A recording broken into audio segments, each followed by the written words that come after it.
feu, c'est ça, c'est d'abord l'expression un peu désuète, ce côté simplement dans la notion un petit peu emprunté, donc romantique, et le point d'exclamation qui est plus ludique, l'idée du départ, quoi, le coup de feu. Ouais, c'est répétitif, mais c'est ça.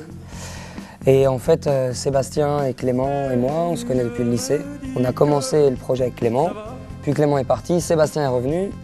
On a relancé le Chatterton, en feu Chatterton. Et il nous fallait un batteur, un bassiste. On a rencontré Wilson d'abord, Antoine Wilson, ici. Et Raphaël à la batterie. Et là, ça fait à peu près 1 an qu'on tourne tous les 5 ensemble. On se connaît de mieux en mieux. Flotte dessus mes hantises,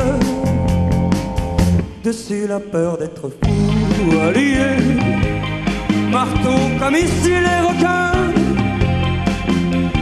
sens d'éthique et loquace pour des cires tropicaux.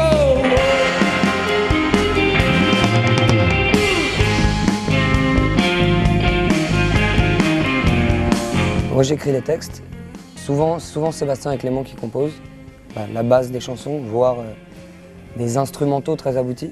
Parfois c'est juste une toute petite idée musicale, un riff de guitare, et puis après tout le monde part et compose. C'est là que ça devient le plus intéressant en fait. Les siens lui parlaient, je crois, de filiation et d'arbre généalogique. À celui-là aussi on coupe les branches qui font ombrage et les feuilles y meurent à l'automne. Alors j'ai compris ces silences et je les partageais. En fait, au début du projet, on avait ce projet de slam, parce qu'on avait aussi perdu cette musicalité de la langue française. Et je pense aussi l'enjeu du projet, c'est de retrouver ça, et avec une architecture derrière musicale et instrumentale, qu'elle puisse porter au maximum la musicalité de la langue. Ce qui est pas forcément évident, parce que la langue française est une langue très particulière. Et si je pensais pas un peu que j'écris des textes qui peuvent se partager et dire des choses aux gens, je ferais pas de musique, je pense.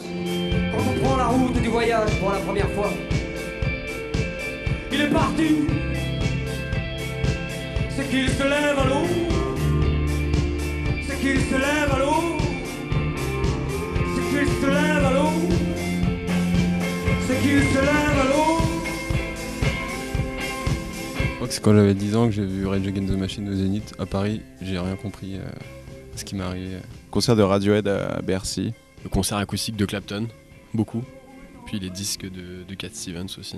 Ça commence petit avec Brassens, et puis au lycée, Gainsbourg et l'impression dans la chambre que quelqu'un vous parle directement, quoi. C'était les sonates de Brahms ou de Beethoven, et chose que j'ai pas du tout suivi par la suite. Du ciel tombe des cordes, faut-il y grimper ou s'y pendre? Sur le pont du côte Concorde, 5 étoiles dans la nuit sombre. Du ciel tombe des cordes, faut-il y grimper ou s'y pendre? On a réussi un exercice où on arrive à la fois à faire de la vraie chanson française à texte et aussi qu'on est un véritable groupe de musique qui travaille ses arrangements, qui travaille son son et qui est solide en live. Voilà, bon, c'est tous les éléments que les groupes voudraient avoir. C'est le meilleur, tout ça, c'est tout faire. Si près de la lagune, à tanguer le navire, l'homme amusé depuis la dune voit le ferry mourir. Qui nous disent tout ce qu'il a lu pour décider d'aller combattre des moulins. Ouais, parce il doit y avoir des trucs un peu spé dans sa bibliothèque. Ouais. Tanguer le navire, l'homme amusé depuis la dune voit le ferry